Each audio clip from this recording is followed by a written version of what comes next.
95% of our life is coming from the programs of how to live life that we get in the first 7 years of life. And that's why poor people stay poor and rich people stay rich.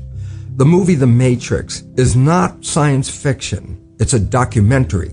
Every human, first 7 years is hypnosis. The brain of a child under 7 is in a lower vibrational frequency. When you put wires on a person's head, you read electroencephalograph, reading brain activity. A child below 7 has a lower vibration than consciousness. It's called theta. Theta is imagination. That's how kids play a tea party with mud pies, but to them it's a real thing. A kid rides a broom, it's a horse.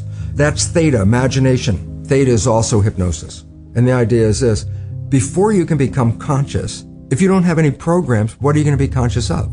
So nature makes the first 7 years. What kind of programs are required to live on this planet? I say, how do you get them?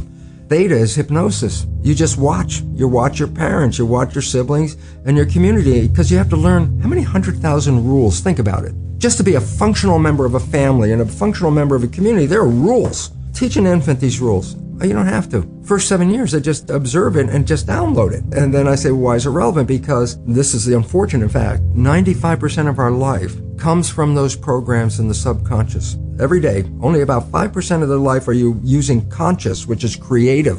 5%. And you don't see it because it's called subconscious, below conscious. And the Jesuits, for 400 years, they were boasting. People didn't understand. They say, give me a child until it's 7 and I will show you the man. They've been saying that for 400 years because they knew 7 years was the program period. And 95% of your life after that will be whatever that program is. A child isn't functioning in consciousness until after 7. Before 7 is direct record. Whatever you just said, I just recorded it. So if the parent gets mad at the child, says, you don't deserve that, you don't deserve this, go.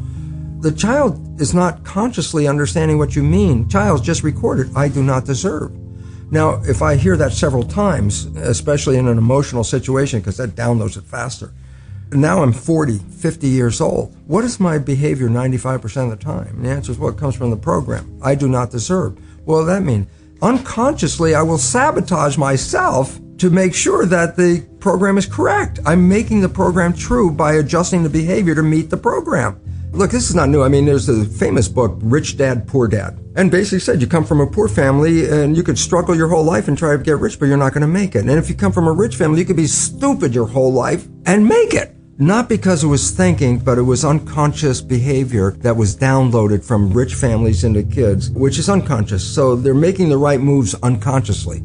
If they engage their conscious mind, then they look stupid, but it's unconscious. And that's the same thing with poor people. Poor people have beliefs from the family. Oh, you can't make it. Life's a struggle. Things are hard. Who do you think you are? And if that's the program you get, then 95% of the day you will sabotage yourself.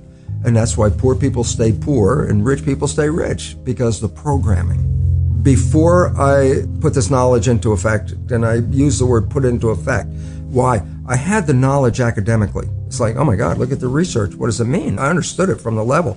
And with all that knowledge, it didn't change my life. People read self-help books. I go, well, you read the book. You got a lot of knowledge. Is your life changed?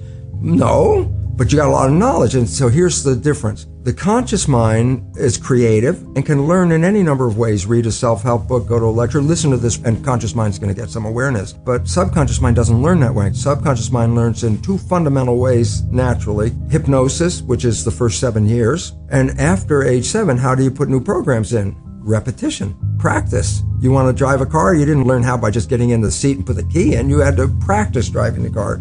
You want to learn the alphabet. How many times did you go from A to Z? Try to go to A to Z before you can complete it. Once you completed it, you didn't have to go back and do it again. So 2 phases. You want to train the subconscious mind? Hypnosis, repetition. I like the last one because there's a new phrase that's bandied about called fake it till you make it. Meaning, if you're not a happy person, I say you want to be a happy person, then repeat all the time, I'm happy, I'm happy. Well, you don't look happy or anything. No, who am I talking to? By repetition, I'm talking to subconscious. If subconscious gets, I am happy, and 95% of your life comes from that subconscious, there will be a point once the subconscious got, I am happy, you don't have to say it again. It'll be automatic. It's repetitive, and that's the secret part. Putting a sticky note on the refrigerator is more like a suggestion, but it's not a repetition. So it doesn't work very well. Repetition is a habit. It's making habit. So you got to do something religiously in a sense of repeating it to make it work. Every night when you go to bed, Just when you're falling off into sleep, consciousness is disconnecting. The next period of your brain operation while your consciousness is disconnected is theta, which is the same brain function as in the first 7 years. So if you put a pair of earphones on at night with a program of what you would like to be true in your life, as soon as your conscious mind disconnects, that program is playing. It's not playing into your conscious mind. That's shut off. It's now going straight into the subconscious mind. So it's called auto-hypnosis. You don't need to go see a hypnotherapist. You just have to pick out what program would you like to have that you don't have. 95% of your life is coming from the subconscious. Your life is a printout of your subconscious behavior. So you don't have to try and think about what happened. I just say, look at your life. The things you like that come into your life come in because you have a program that supports them. But anything you struggle with, work hard at, put a lot of effort into making it happen, why you're working so hard, inevitably you have a program that doesn't support that conclusion and you're trying to override the program. So you don't need to do a lot of shrink and psychology stuff. You just look at your life and say, where am I struggling? Because wherever you're struggling, inevitably it's a program in your subconscious that does not support that destination you've been looking for. I had to deal with the issue of teaching medical students and going into the classroom, teaching conventional curriculum, the old genes control life story. And so I go in there and teach that to medical students. But when I'd go back in my lab and look at my research on stem cells, my research revealed conclusively that the environment in which the cells live determine genetic activity. So it's complete opposite of what I was teaching in medical school. And the difference is profound. The conventional story, almost everybody's programmed with genes turn on and off, and then they control the character of your life. And if you buy that story, which I did and which I was teaching, it really means that we're victims of our heredity. We didn't pick the genes as far as we know. You don't like the traits, you can't change the genes, and the genes appear to turn on and off by themselves. All of a sudden you see your life is not under your control, it's under the control of the genes. And a lot of people feel that way looking at their family history and going, oh my goodness, I might have the genes for cancer or whatever it is.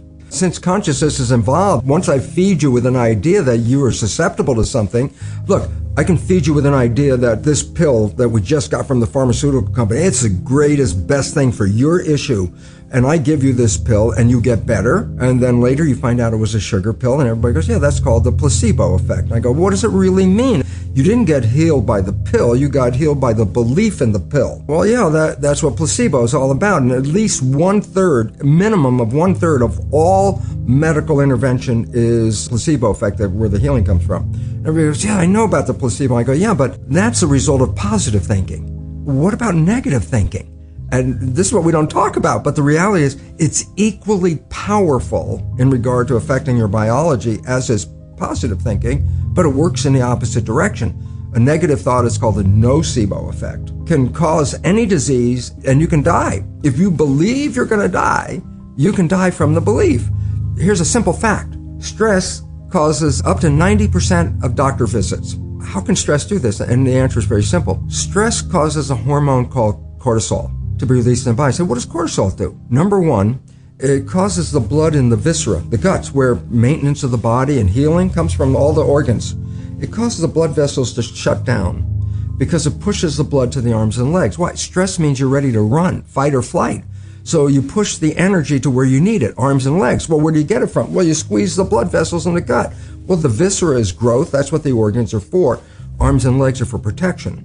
If I'm in protection, I shut off growth. And more importantly, stress hormones shut off the immune system. The reason is just energy. The idea is if you're being chased by a tiger and you have a bacterial infection, how do you want to split the energy? How much energy you want to run away and how much you want to fight with the immune system? The answer is the hell with the bacterium. I mean, if the tiger catches you, the bacteria is useless. It's meaningless, you know? So when you're in stress hormones shut down the immune system to conserve energy. Does the immune system use energy? Of course. If you've ever been really sick, you never even got out of bed, you have no energy. And if you're in fight or flight mode, you need the energy to deal with the world. So stress hormones physically shut off the immune system. When you're under stress, that's when sickness starts to show up. In fact, it's so good at shutting off the immune system, doctors give patients who are going to receive a foreign organ, a graft of a kidney or a lung or whatever they're grafting, that's foreign tissue. If you put a foreign organ in your body, your immune system's job is to eliminate it. So as they're transplanting an organ, they give the patient stress hormones at the same time. because stress hormones will shut off the immune system so the organ won't be rejected right away. That's how effective it is. It's used therapeutically to shut off the immune system. Yeah, but everybody out there in this world right now, with a small exception, is under some level of stress.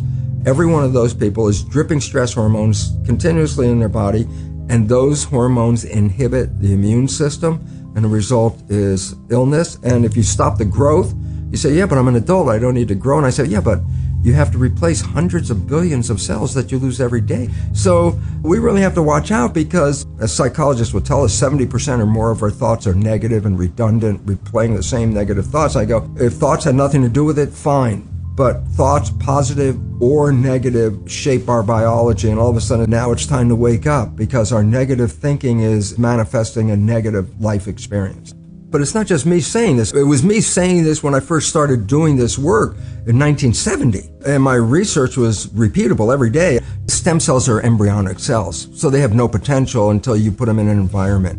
And then, depending on the culture medium, I can make the cell become a muscle cell, change the culture medium, make the same cell become a bone cell, or change it again and make the same cell become a fat cell. Genetically, the cell's the same. It was the environment that I was changing. And I started talking about that long before the new science called epigenetics had come into vogue, which was 1990. So I was like 20 years ahead. And of course, for much of that time, my colleagues looked at me like I was a crazy guy, because everybody knew the conventional dogma. And I was coming up with a whole different line of belief about it. And now it's come into mainstream. The only problem is this: when you invest so much money into a belief system, and then a belief system isn't really right, you try to hold on as long as you can, because you spend hundreds of billions of dollars in this belief. You don't want to just go, oh, okay, we'll just change it. So it's a struggle, but the reality is coming forward, and the public is just becoming aware of it. And it's a revolution, because if you believe genes control your life, you're a victim of your heredity. When I say epigenetic control, almost sounds the same, but epi means above. So when I say epigenetic control, literally it's control above the genes. And this is what we now recognize, that the environment, and very specifically our perception of the environment, changes our genetic activity. So that means, well, wait, that's not a victim, because I can change my environment, I can change my perception, and all of a sudden, if I can do that, then I can control my genes. Well, we're going from victim to mastery, from genetics to epigenetics. This video is sponsored by Blinkist. Reading books is great, but I've talked about this many times before. Many books are written very inefficiently and should be much shorter than they are. Not only that, sometimes you just don't have the time to read a whole book, or you might want to just go back and review the main ideas without reading the whole thing again. This is why I use and recommend Blinkist. It's a great app that takes information from the best books and condenses it to 15 minutes that you can read or listen to. For someone looking to learn, I really think this might be one of the best apps out there right now. I recommend starting with a summary for any book on the Fight Mediocrity beginner's reading list, or any of the books that are in my Blinkist library right now. If that sounds good, head over to blinkist.com/fightmediocrity or click the link in the description below. You can give it a try for 7 days completely free, and if you don't want to continue, you can cancel at any time.